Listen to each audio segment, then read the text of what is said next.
I heard this enormous crunch, and I knew exactly what had happened. The brakes had failed. So the car went careering down the road, and there was a really sharp right-hand turn. The car did not take the right-hand turn. The car went flying off the cliff, and it was a 450-foot drop.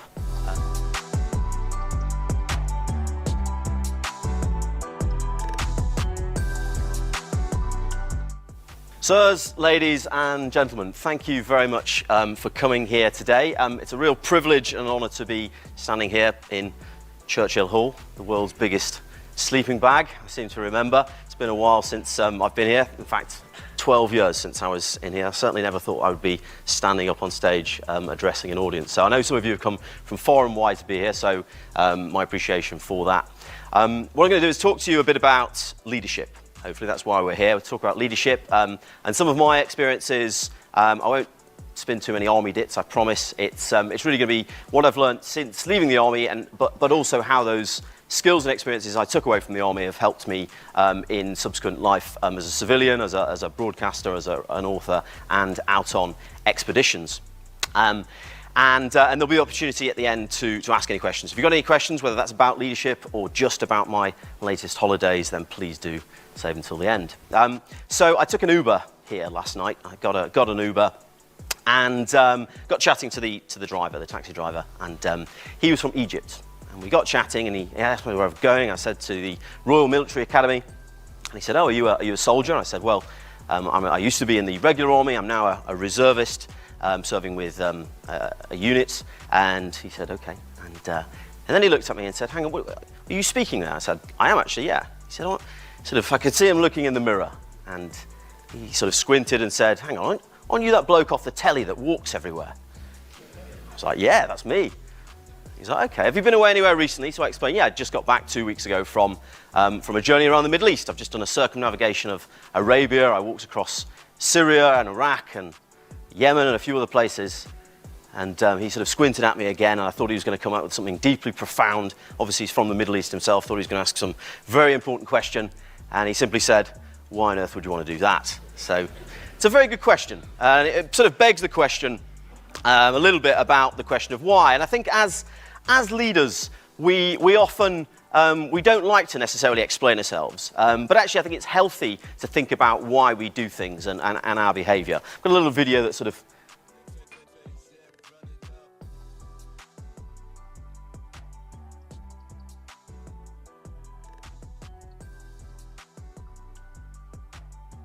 Funnily enough, that's a response I get quite a lot. But leadership, like life, is really like a journey with lots of twists and turns. And I think my job as an author and a filmmaker is really to get people to buy into my vision and take them on a journey effectively as a guide. So I'm going to talk a little bit about my journey and how I got to be doing this sort of thing.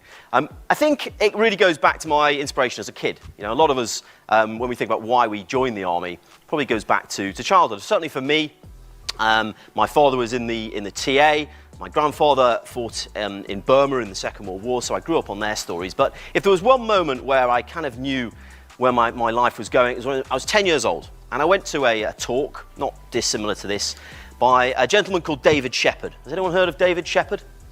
Yeah, a few people. For those that haven't, he's a very acclaimed painter. He sadly passed away last year, but he was very famous. He's done quite a few mess paintings. Did a great one of a Spitfire. But he was probably most well known for his wildlife, particularly African elephants. I remember going to this talk, and he was showing some of his images. And I remember thinking as a 10-year-old kid, wow, you know, this guy is living the dream. He gets to travel all around the world. He gets to go to Africa to see elephants in the wild. And at that age, that really appealed. I said to myself, you know, this is what I want to do. When I grow up, I want to be a painter.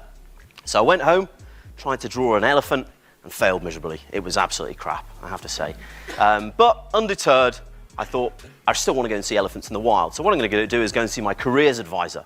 I was a very diligent 10-year-old, and went to see him and said, look, I want to be a professional traveller. I want to be an explorer. And he sort of patted me on the head and said, of course you do, son, don't we all? When are you going to do a psychometric test? And I don't know if you had those when you were at school, psychometric tests. They probably still have them. They still have them when you join the army. But you fill in these forms, the magic happens, and somehow you're given your perfect career choice. Well, mine was librarian. Nothing wrong with that, but personally, I wanted something a bit more outdoorsy. But I did as I was told. I followed the advice, and I went to the library and started reading the books that happened to interest me. And it just so happened to be the lives of the great explorers. So I started reading the likes of Shackleton and Scott, Richard Burton, Henry Morton Stanley, all these greats of Victorian exploration. And I thought, you know what, if they can do it, then it must be possible. There's got to be a way. So I started reading their autobiographies and figured that most of them, the vast majority, had been in the army or they'd got some sort of military service. So I thought from quite a young age that this is what I was going to do. And as you can see there, I took it very seriously. But I did. I made my plan at quite a young age, and it was actually when I was, I think, 15 years old. I grew up in Staffordshire, in Stoke-on-Trent, about 14 miles away from Alton Towers. And my earliest expeditions usually involved me and some mates tabbing 14 miles, climbing over the fence, and getting in for free. So they were my first expeditions. And it was on one of these little journeys that karma came around and sort of paid me back when I lost my wallet. I think I was upside down on the corkscrew roller coaster, and my wallet went flying out of my pocket, gone. I was very upset because it had my pocket money in there. I'd lost £3.50, but also my young person's bus pass. So it was a terrible blow to my finances at the time. So I was quite relieved when a few days later, about 3 days later, the wallet turned up in the post, complete with the £3.50 and the young person's bus pass, and also a note from the person that found it. And the note just so happened to be addressed from a young second lieutenant in the Royal Artillery. And the note was simple. It said, "It's lucky there's people like me out there, because otherwise you wouldn't have a wallet, so don't be such a prat next time and keep hold of your possessions." Wise words. So being at the age where I was contemplating a career in the army, I thought I'm going to write back a courtesy thank you letter, but also be a bit cheeky and ask him if he's got any hints or tips on how to get into the army, how to get into Sandhurst. So by return of post, there came back a 6-page essay on all the good stuff. Everything from how many press-ups I need to do to pass the fitness test.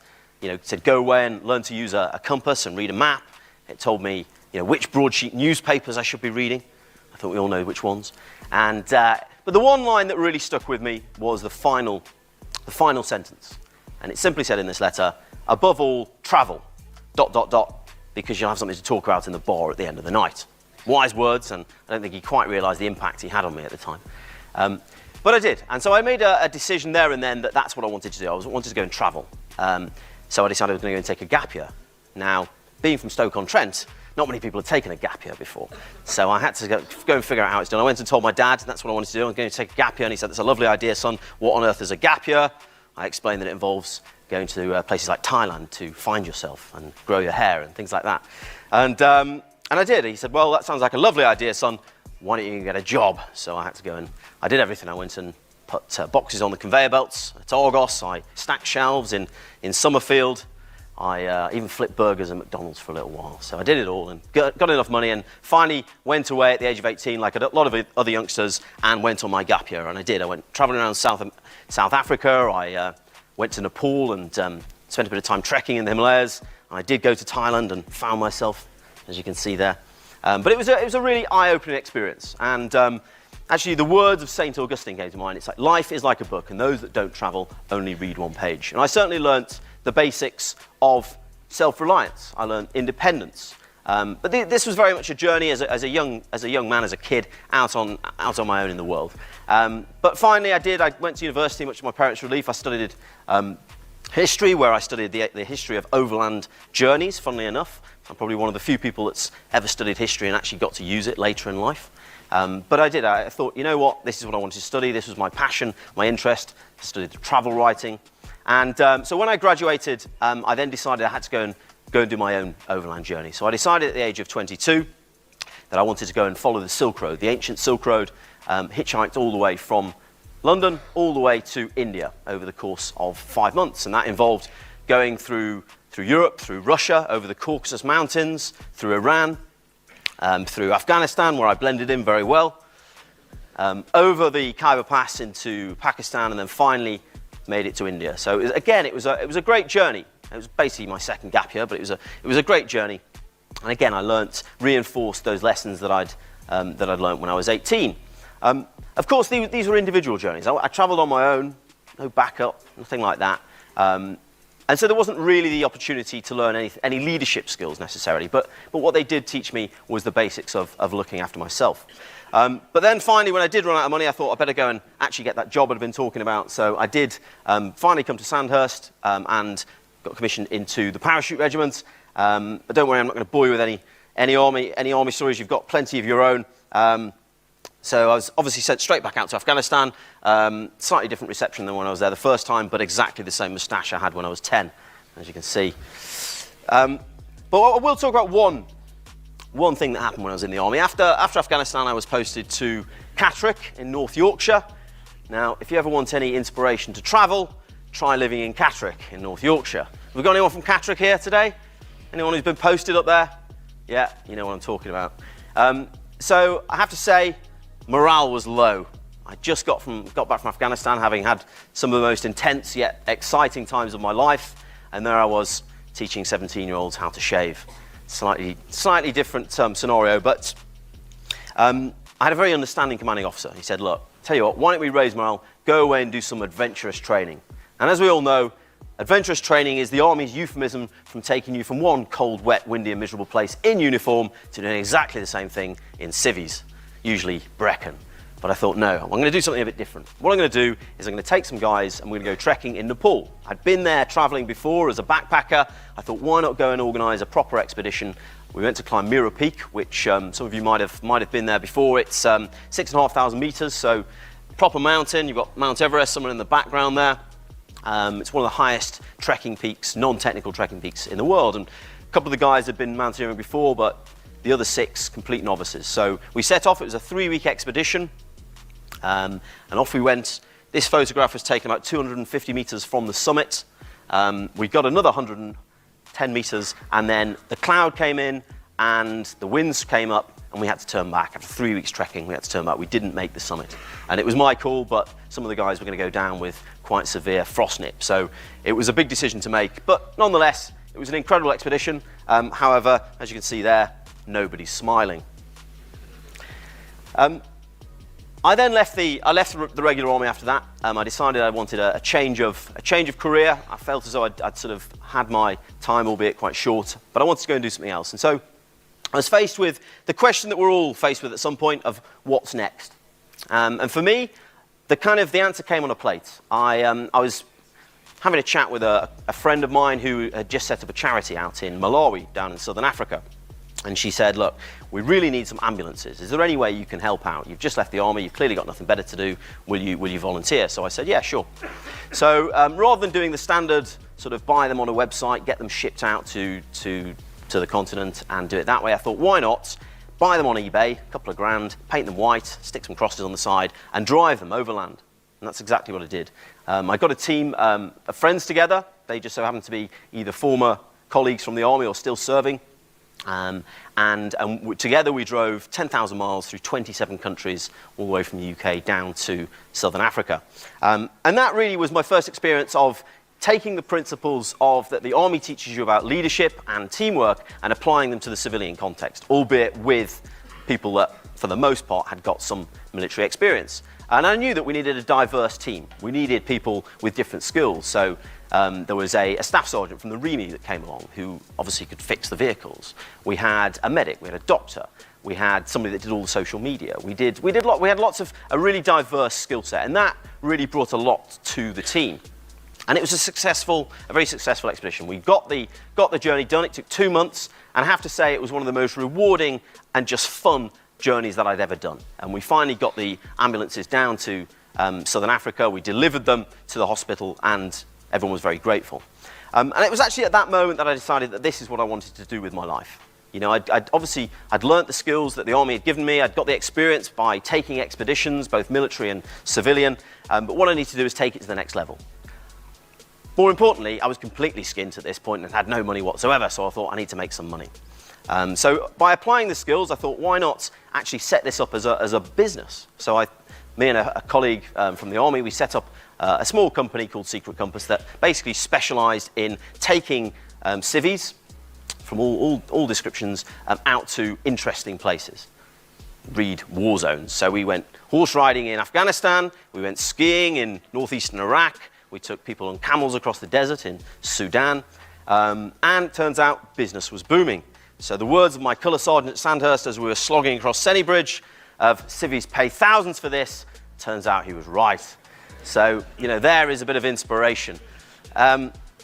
So we did. I set up this company, and we did these amazing expeditions. And one of the expeditions that really stuck in my mind was Madagascar. This was back in 2012.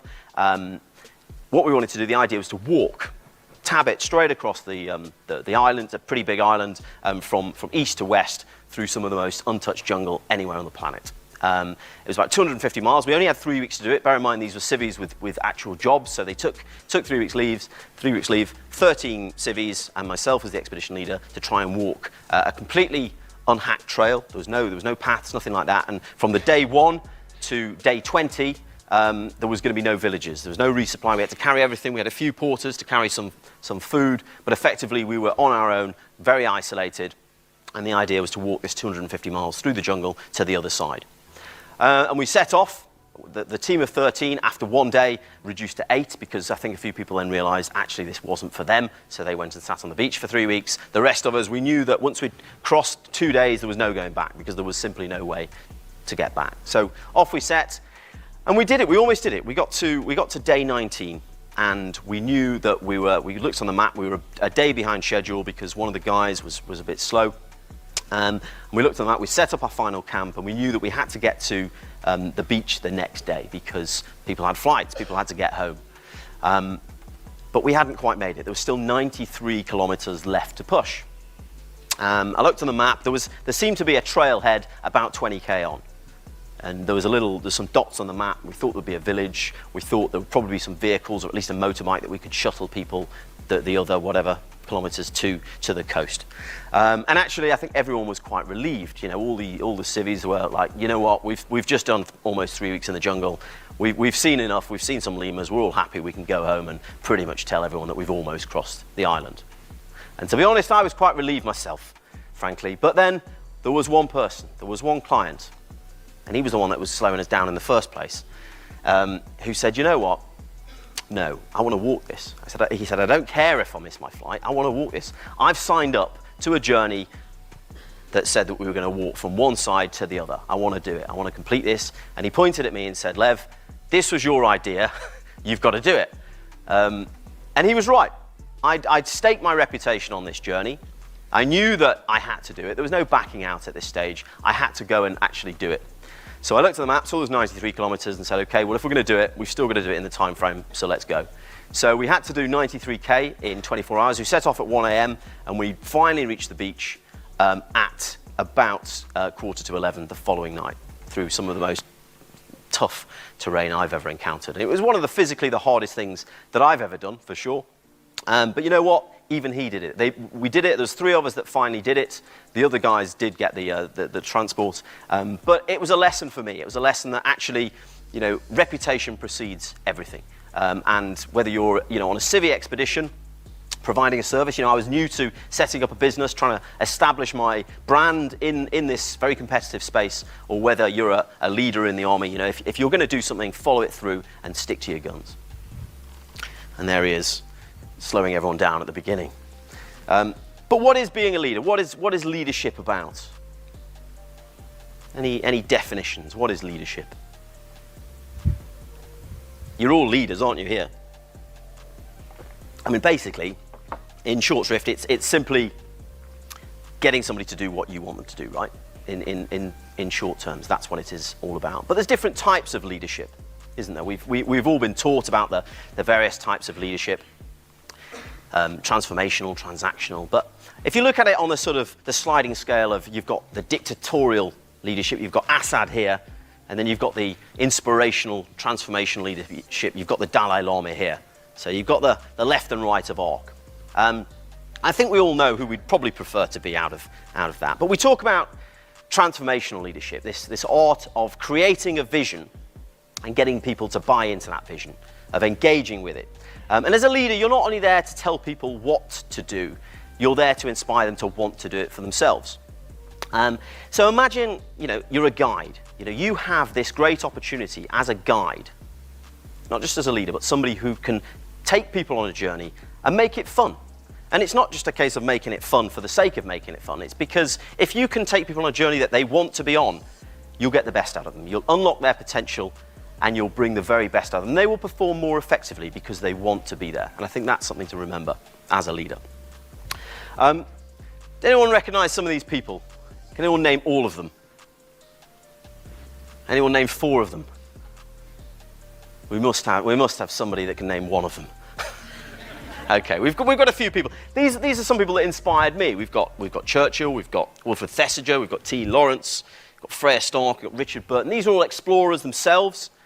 They all just so happen to lead teams across the desert, which is kind of my personal forte.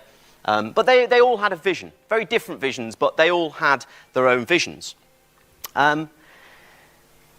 Inspiration comes in many different forms. You know, we've all had those uninspirational leaders, haven't we? And I'm sure we can all remember a few people that we simply didn't trust to get us across the finish line, or people that just had that slightly too long screwdriver that was meddling with how we did things. So just remember how those people didn't inspire you, and how you can learn from those lessons. Because I think the difference between somebody who you do trust and who you do actually think is okay to a really great leader, I think the difference there is all about vision. It's all about having a vision. And that really leads on, I think, to the most important thing, which is setting an example, isn't it? And it comes back to the Army's leadership code, which I'm sure you've all looked into. Vision being the first one. And the other ones are what? The next one is support. It's supporting, making sure that as a leader, you're providing your team with the tools that they need to fulfill that job. And that comes again back to mission command, doesn't it? It's not having that long screwdriver. It's enabling and empowering people to do the job that they're supposed to do and trusting in your team. And then finally, it's challenge. It's making sure that, you know, those under your command, those in your teams are sufficiently challenged that they will actually put their back into it and not just rest on their laurels. Because I think until you're actually challenging people, you're not giving them the opportunity to prove themselves. And I think that is a really important thing to do with a team. Back to the Dalai Lama. So I was on my Himalayan journey. This was 2015, tabbing across the Himalayas all the way from Afghanistan to the Tibetan border. And I got to India, and I thought, I can't come to the Himalayas without at least trying to meet the most holy man of the mountains himself, the Dalai Lama. So for a few weeks before I arrived in Dharamsala, which is where the Tibetans live, we'd been ringing up his private office. And the response was always the same. Basically that the Dalai Lama is a very busy man, and quite frankly, you're not Michael Palin. Fair enough, I thought. But we were persistent. We kept ringing them up. And I rang him up and said, look, if he is around, is there any chance we can do an interview? And he said, look, give us your dates. We told him some dates that we were hopefully going to be in Dharamsala. And he said, look, I'm really sorry, but the Dalai Lama actually, when you're expecting to be there, is actually ironically going to be in England. He's going to Glastonbury Festival. So at this point, we'd sort of pretty much given up. And when we did get to Dharamsala, we bumped into a young Tibetan monk. And we explained our predicament. I was with my cameraman, Ash. And so we were really sad because the Dalai Lama isn't in town. He said, no, actually, he just landed back this morning because we were delayed by a few days anyway.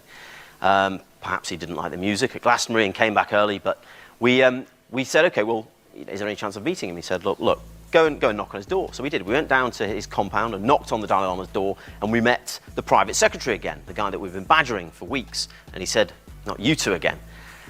He said, OK, well, tell you what, since you've been so persistent, why don't you come back tomorrow morning, 7 a.m., and the Dalai Lama's having a private ceremony for a few friends. Come along and you might get to see him. So we turned up as directed, 7 o'clock in the morning, slightly disappointed to find about 450 Tibetan monks all queuing up to meet their spiritual leader, but we'll let them off given the fact they'd walked 500 miles over the mountains to be there. And the queue was going pretty slowly. We thought there's absolutely no way he's going to have time to even say hello, let alone speak to him. So Ash, being a diligent cameraman, got his camera out and started taking photos, even though we'd been told not to. And lo and behold, before we knew it, a big hand came out of the crowd, grabbed us both by the scruff of the neck, and we thought we were going to get thrown out for taking photos. But turns out, actually, the Tibetans are very good with PR, and they dragged us off and they plonked us down in the Dalai Lama's living room, and we were told that we would get a face-to-face, one-to-one, half-an-hour audience with His Holiness the Dalai Lama. And of course, this was a great opportunity, but it's times like that when you get a bit of a mind blank. What is the one question, given the opportunity, that you're supposed to ask the man who, according to the Buddhist tradition, is the living incarnation of God? It's a tough question, and the best we could come up with was, have you ever worn trousers? But this is a man who inspires. His position wasn't a choice. He was chosen at the age of 2 to be the Dalai Lama. So he didn't choose to be a leader, but his style of leadership, it was very much his choice. I think he really is the embodiment of somebody who uses transformational leadership to inspire people to lead a certain lifestyle. And I think by setting an example and taking people on a journey of self-discovery, which is ultimately what he does, he gets the best out of people. And leadership isn't about titles or authority or dictatorship, and I think that's the thing to remember. If your people fear you, you're doing something wrong.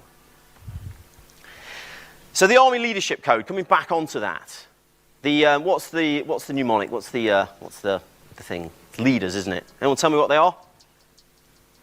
I'm sure you all can. You just don't want to. I'll tell you that. Okay, leaders. You've got lead by example. We've talked a lot about that. Apply reward and discipline. Demand high performance. Encourage confidence in your team. Recognize individual strengths and weaknesses.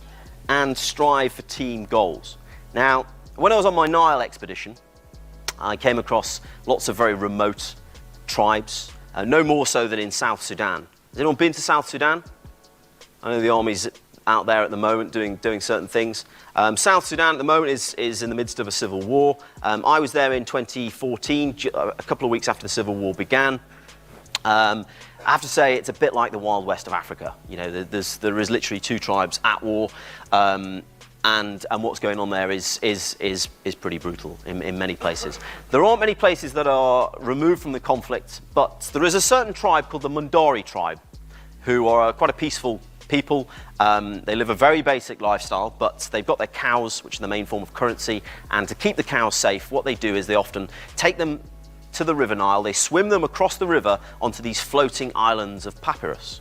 And that's where they live. They live in reed huts, and they stay away from the conflict by going there. I wanted to visit these people, so I got out to this island, and being quite a tribal society, they won't really let you into that society until you've proven yourself. So I had to undertake a particular ceremony to sort of get them on side and to basically impress them. And I had to really use all the facets of the Army Leadership Code to do this.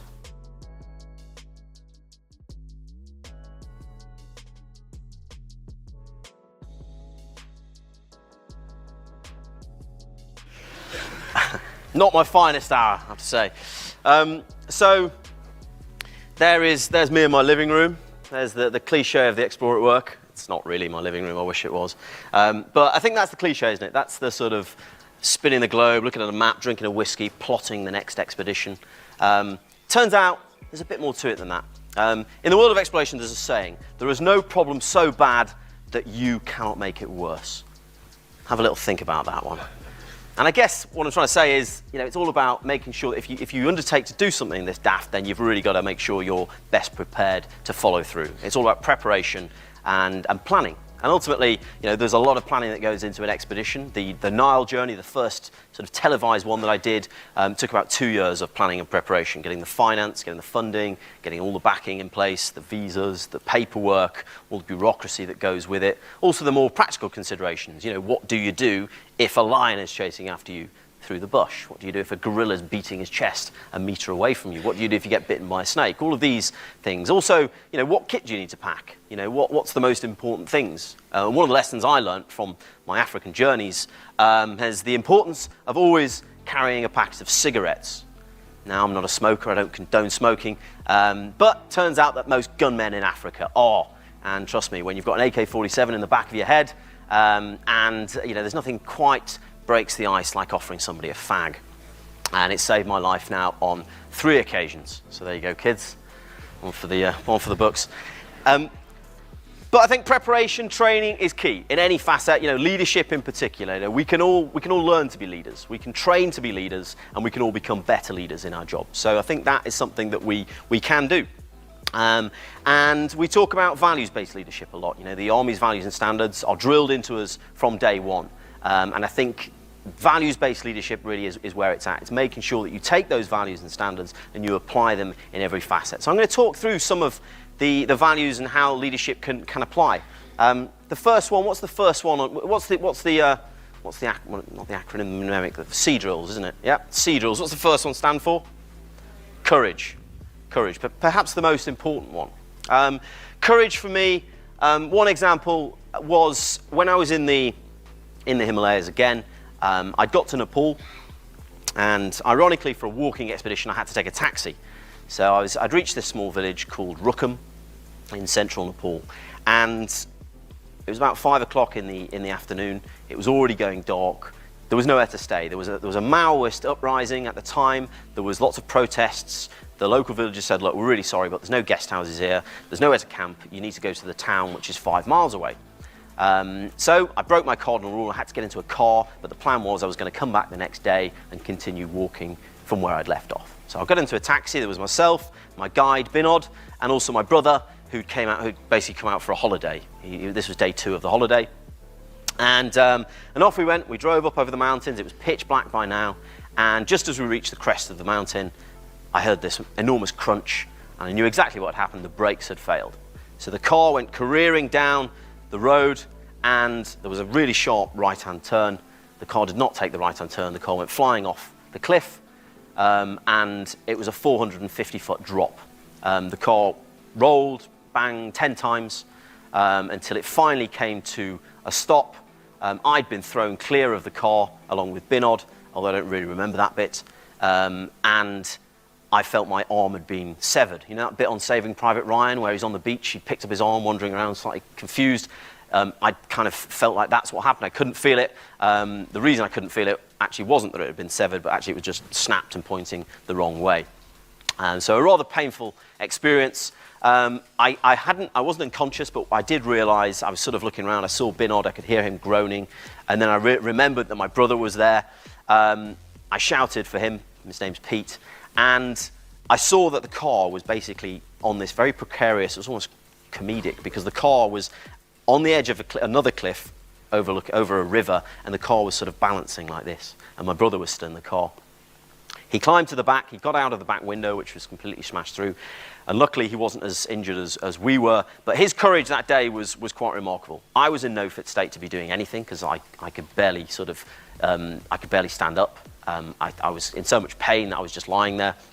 And Pete somehow managed to muster the courage, not only to coordinate the rescue, but he knew that in order to go and find some villagers, I mean, the nearest village was a mile away, he had to go and find a torch. He had to climb back into the car to go and get a torch, even though it was dangling off this cliff, and some meds as well, and some morphine, which he then had to administer before he could then go and find help. But this was a guy, my brother, he'd never been traveling before, he'd never been on an expedition, he'd got no training whatsoever, but over the course of 3 days, he coordinated the entire rescue, including speaking to a helicopter. He sorted everything out while he was high as a kite on morphine. He squared it all away. And the courage that he showed was quite remarkable.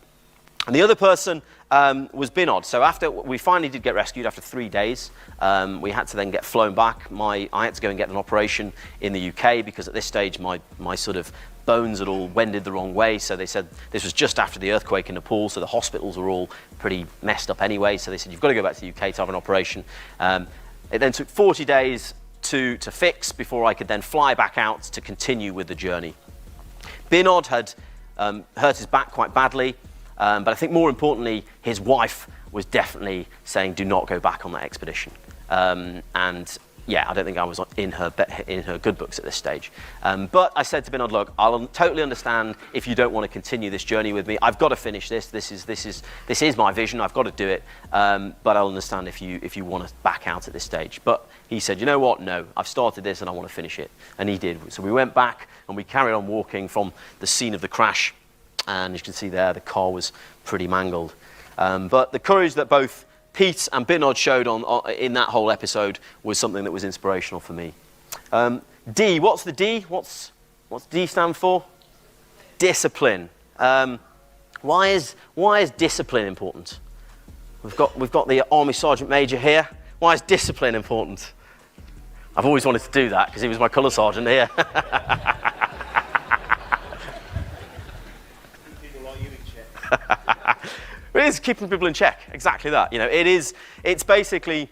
It's the glue that keeps everything together. It underpins all of the other facets, and I think discipline is incredibly important. You know, I didn't have to shave today. I'm very much in my guise as a civilian today, but I thought, you know what, I'm coming to Sandhurst. I better do before somebody tells me off. So discipline is crucial, and also sticking to your guns. There's a little video here that's got some very tenuous links, but I just quite like it.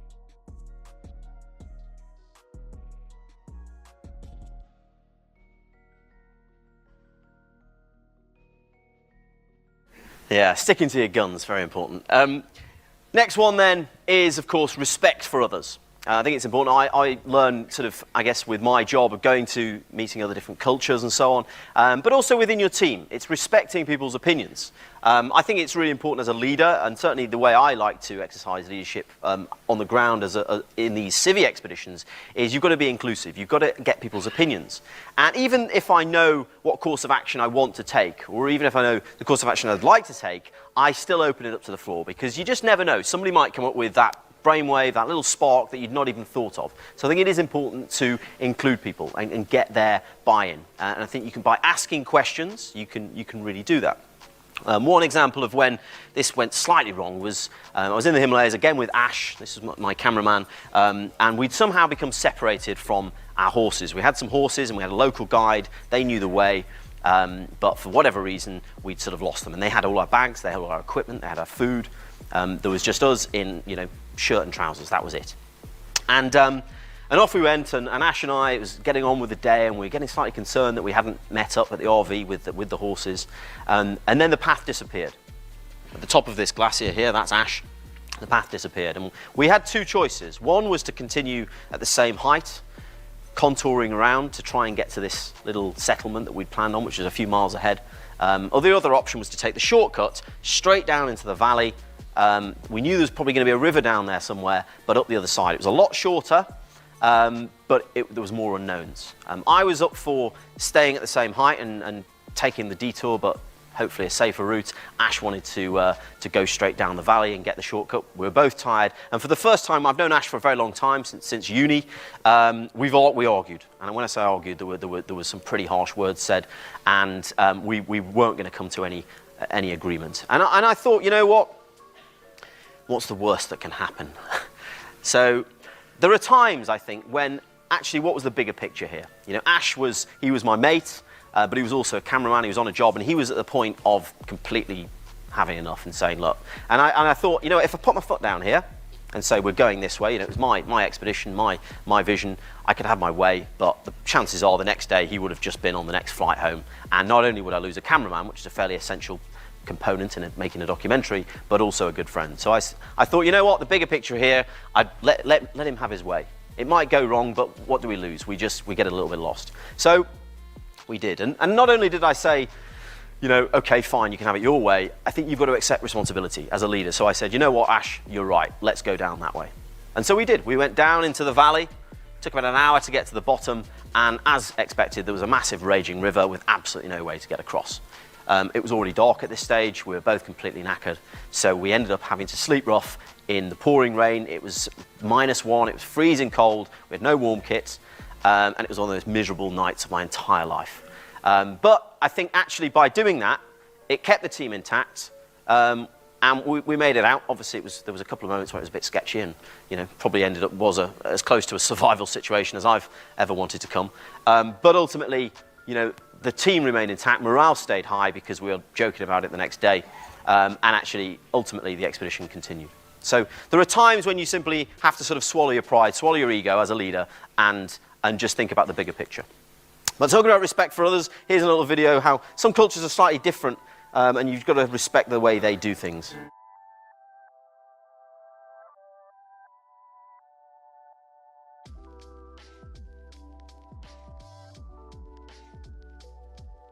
obviously at the time I had no idea what they were talking about. But the next one then is what? What's the I stand for?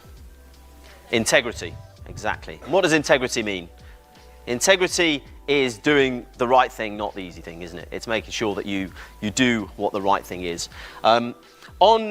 On my expeditions, I always make sure that I've got a local guide, somebody who knows the local areas. They don't necessarily need to know the route because I've got Google Maps for that, but they need to understand the culture, they need to understand the languages. And on my Nile journey for the first half, I had this guy called Boston. He was a Congolese refugee living in Uganda. He spoke 7 languages. He knew East Africa like the back of his hand. This was a man very much in his comfort zone. And even though I'd been to East Africa quite a few times, I was going through areas that I'd never traveled through. I was going through languages, areas that I didn't speak. So it was important. I was definitely out of my comfort zone. But I thought I need to get to know this guy before we set off. So I actually invited him to London. Talk about a man out of his comfort zone. He'd never been to Europe before. And you know, his eyes were on stalks. He was enjoying it, but also slightly wary.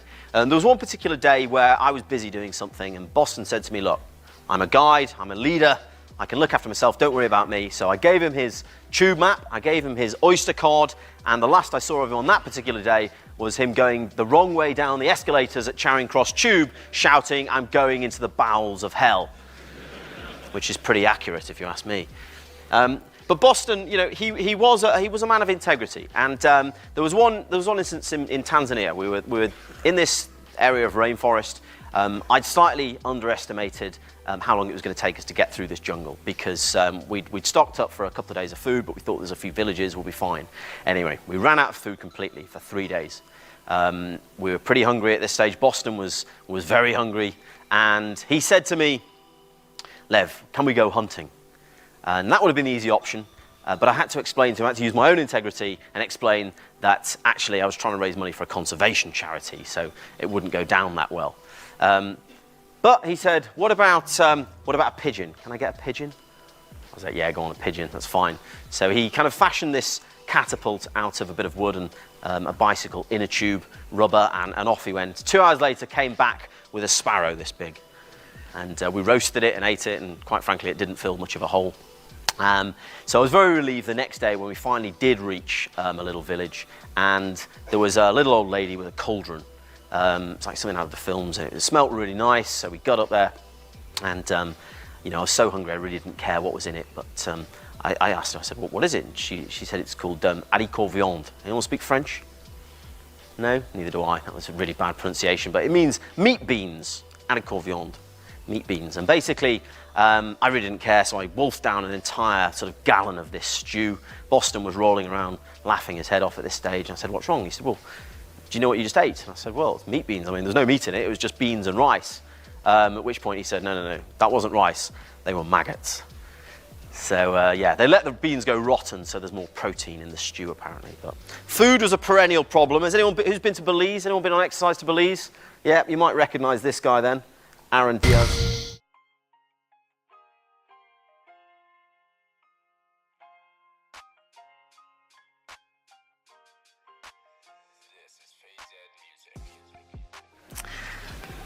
The next one then is, of course, loyalty. Okay, loyalty is something, you know, it is really important, particularly in the army, but in all facets of leadership. I went to South Sudan, going back to South Sudan, this was back in 2014. I was going against the grain of lots of refugees wanting to leave the country. I'd got past Juba and I was heading north to a town called Bor, which was right on the fracture line between the Dinka and the Nuer tribes. And this was the scene of some pretty heavy fighting.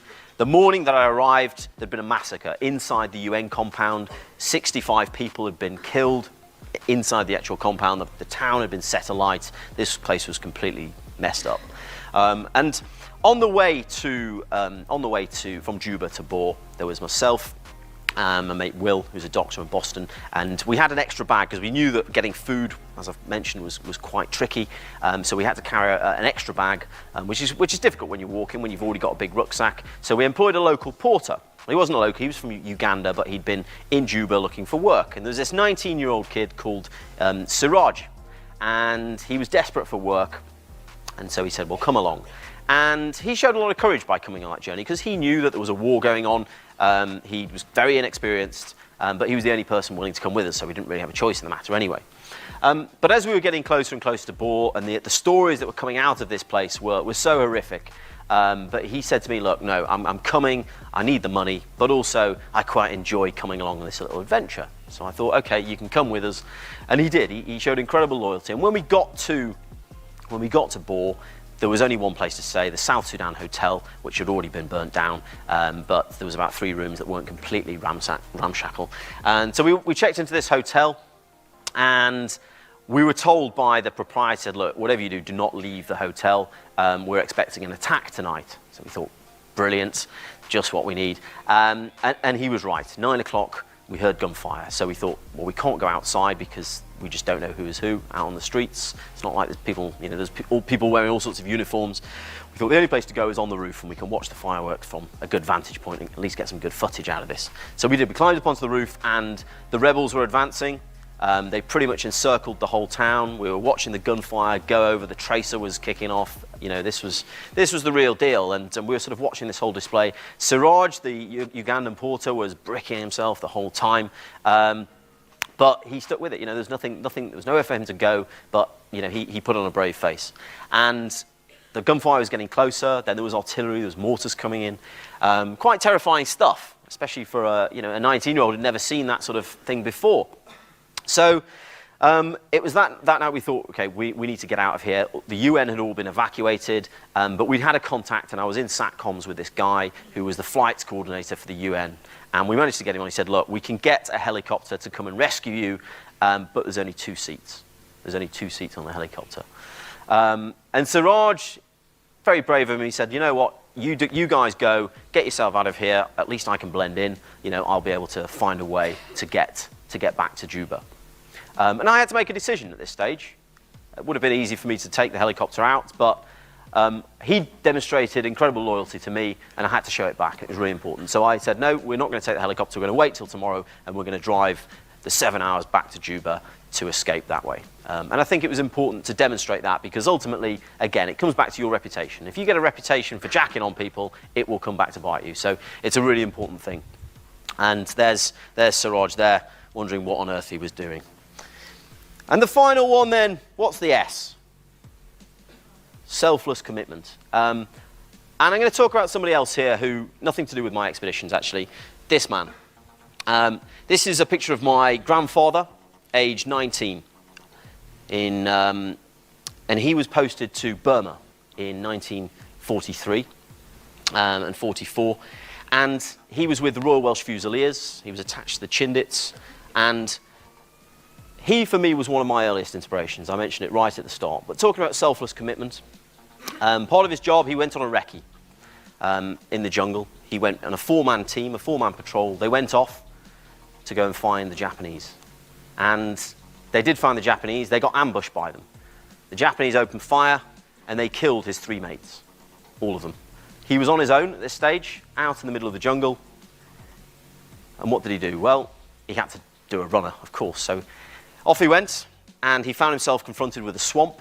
He had to go wade through the swamp, at which point he lost both of his boots, his trousers came off, and he was simply left with his rifle and his underpants. And he had to wade across this swamp, chased after the whole time by the Japanese. And what did he do? Well, his options were try and head back to the patrol base, which was about 3 miles away. But he knew that if he did that, he would have led the Japanese right back to all of his other mates. So he didn't. For 3 days, he walked in the opposite direction to try and lead the Japanese off the trail and not lead them back to his patrol base. And then he went firm, and only when he knew that he'd completely shaken them off did he go back. And he even went back by a completely different route to make sure that nobody was following him. But by doing that, by showing that selfless commitment, he managed to save the Japanese from knowing where the rest of the team were. So I think that really does demonstrate an incredible level of sacrifice and selfless commitment, which has stayed with me for a very long time. So going back to those values then, we've talked about all of them, but I think the one thing that really comes through in all of them is a sense of courage. And that hopefully has been shown there. But there's also a difference between courage and mindless stupidity, and I think this video here demonstrates a bit of both.